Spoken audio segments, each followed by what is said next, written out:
En los 50 la Guerra Fría había iniciado el desarrollo de la tecnología de computadores para el combate y simulaciones de misiles.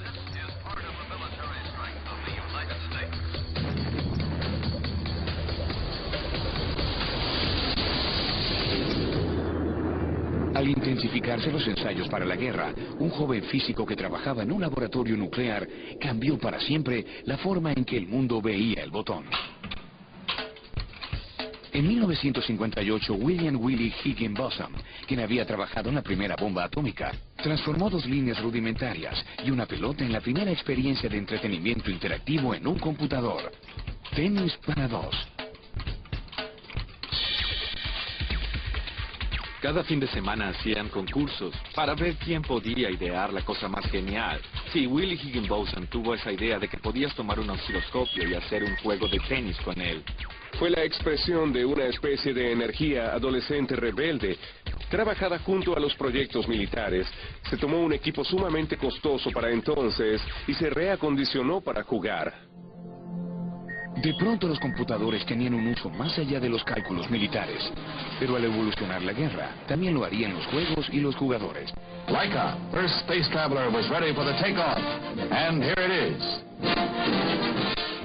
Y recuerdo todo ese escándalo sobre perros que iban al espacio. Incluso recuerdo sus nombres. Ya sabe, Belka o Strelka o lo que sea. Shortly after Laika's flight, the Russian Man in Space program began. The same centrifuge that tested Laika was now adapted for human experiments. Definitivamente ese vuelo de guía era algo grande en el 61. Major Yuri Alexeyevich Gagarin was launched into orbit around the Earth.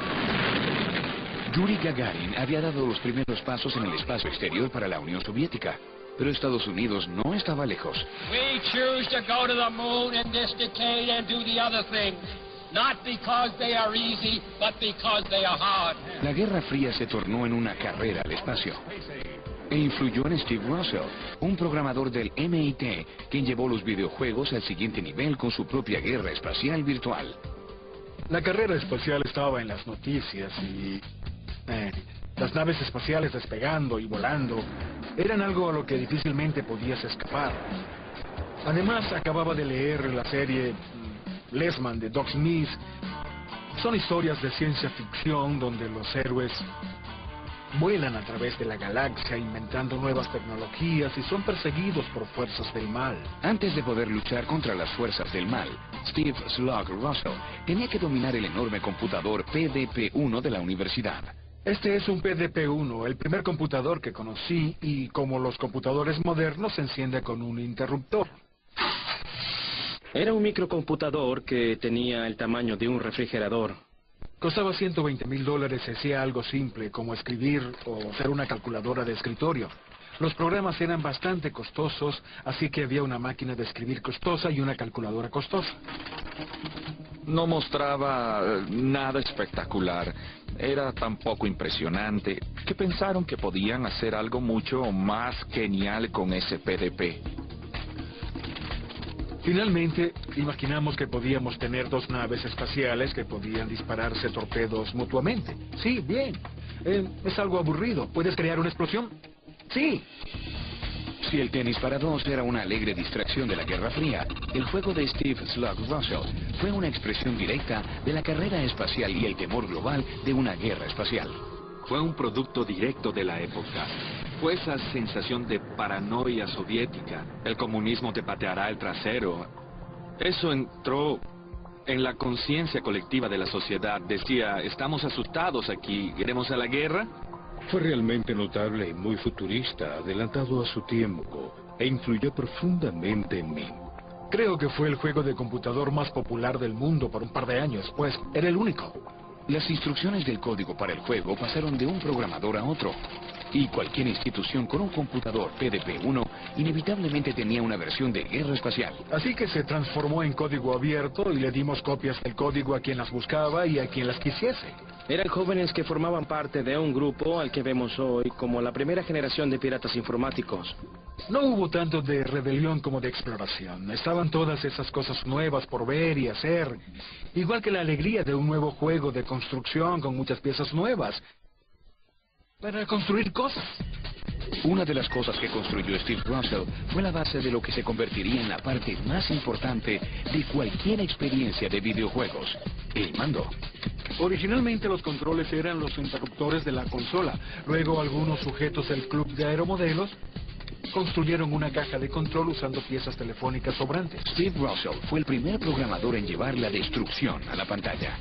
Bien, en ocasiones digo que yo desaté la maldición de los videojuegos sobre el mundo.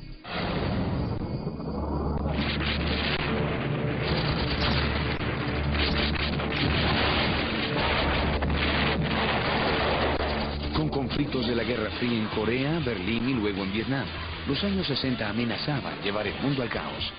Y la televisión estaba allí para documentar la guerra.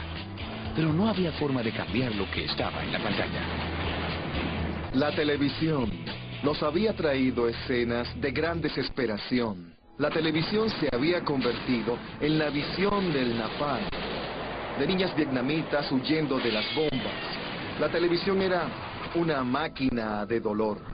Una máquina de dolor que no nos ofrecía ningún modo de ajustarla. Many U.S. colleges see the Nixon move as a red flag. They've been demanding that the U.S. get out of Southeast Asia. En los años 70, la televisión era un medio muy frío y pasivo. And Nixon seems now to be digging in. It's like putting a match to a giant fuse, zigzagging across the nation. La televisión era un proveedor estático de malas noticias que un hombre y una idea cambiarían para siempre. Y de pronto un videojuego se convirtió en algo apasionante. Podrías controlar lo que estaba en el televisor. Ralph Baer, considerado ampliamente como el Thomas Edison de los videojuegos, creó la primera consola casera, la Magnavox Odyssey. Creo que toda la diferencia entre lo que otros hicieron y lo que yo hice es que tuve la visión de que había 40 millones de televisores allí que no podían hacer más que sintonizar 2 o 3 canales locales. The Magnavox company has come up with an electronic game simulator that will transform the family TV set into a playground. No podías creerlo. Esto estaba en casa, en tu televisor. Videojuegos. Era como un mundo loco. Era todo el futuro. Incluso antes de que Baer cambiase la faz de la televisión, había vivido la realidad de la guerra. Escapó de la Alemania nazi con su familia antes del Holocausto y luego fue reclutado para luchar en la Segunda Guerra Mundial para los estadounidenses. En lo que influiría profundamente en Baer y la historia de los videojuegos, fue transferido a Normandía, Francia, como interrogador, y estaría rodeado por las herramientas de la guerra. Resultó que había armas por todo el lugar. En su mayoría venían del norte de África con los británicos. Podías encontrar armas en donde mirases. Me vi envuelto en armas. Las armas poseen historia, las armas tienen una fascinación, ya sabe, son cosas mecánicas. Regresé de la guerra con 18 toneladas de armas pequeñas. Armas de fuego. Pero Baer había obtenido más que una colección de museo. Para lidiar mentalmente con la guerra, había despertado su amor innato por interactuar con la tecnología, una destreza que lo llevaría a Sanders Associates en 1958. En esa época hacían electrónica para la defensa, y Ralph Baer era un ingeniero que trabajaba allí con antecedentes en la tecnología de la televisión.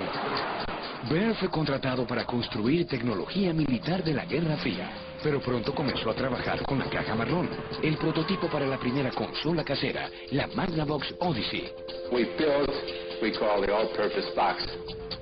La caja jugaba 7 juegos diferentes y nos permitía conectar muchos accesorios. Produjimos un juego que era fascinante y sobrevivió. Aún puede jugarlo hoy y divertirse con él con nada más que simbología cruda en la pantalla. Jugaremos un juego conservador con interruptores. Aquí vamos, ahora te daré una paliza. ¡Ups! ¡Rayos! Ralph Baer cambió el modo en que el mundo veía la televisión, pero toda la diversión y los juegos eran financiados por dólares estadounidenses. Si tienes un empleo muy serio y tecnológico, buscas un poco de diversión. Y así nacieron realmente los videojuegos. Alguien jugando con un osciloscopio, ideando cómo hacer tenis para 2. Y especialmente Ralph Baer, trabajando en un campo tan serio.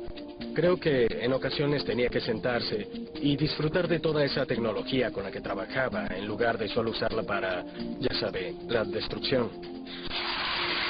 Igual que cualquier industria tecnológica actual, no existiría de no ser por la milicia, pues fue la milicia quien financió la investigación en computadores durante la Segunda Guerra Mundial para calcular tablas de misiles balísticos.